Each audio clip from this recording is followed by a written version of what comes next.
You just want a playoff atmosphere, and that's the one thing you get when you play Creek is you're going to get, it's going to feel like a playoff game. And it certainly did feel like a playoff game as Cherry Creek battled it out with last year's runner-up in the state championship game, Heritage. Both teams trying to assimilate as the young season has not yet allowed for much exposure to the outdoors. Yeah, it's been interesting so far because we haven't been outside very often. We played last Friday against Legend, and that was the first time we'd been outside the entire year. We had to do tryouts inside, and so coming off winter workouts and being inside and then having to stay there the entire time, it's been difficult. It's been tough to find a rotation, and hopefully this game today and our trip in Phoenix will settle some questions that we need to have answered. We got a lot of young kids. We only have 3 returning varsity players, so not much chemistry really. So we've worked on that pretty well.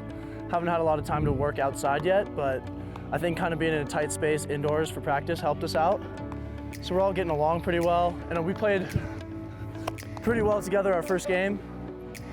So I have high hopes for this team.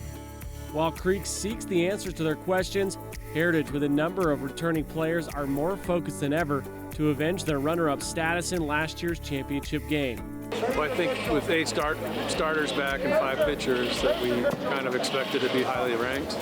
So we knew we would have to deal with pressure, which is last year we kind of came out from the back end and worked our way to the state championship. So we kind of prepared them mentally as far as this is our year, this is our time.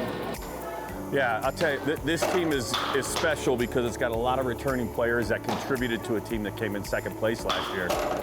And the amount of work that they put in over the summer and over the winter, it's unprecedented. They're in the weight room 4 days a week. They're in here hitting on their own constantly.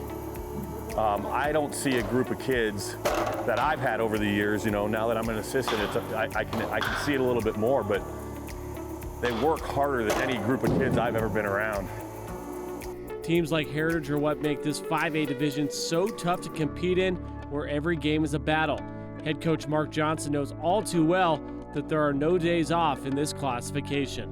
We've got the hardest schedule in Colorado by far. I mean, we've scheduled everybody that's really good.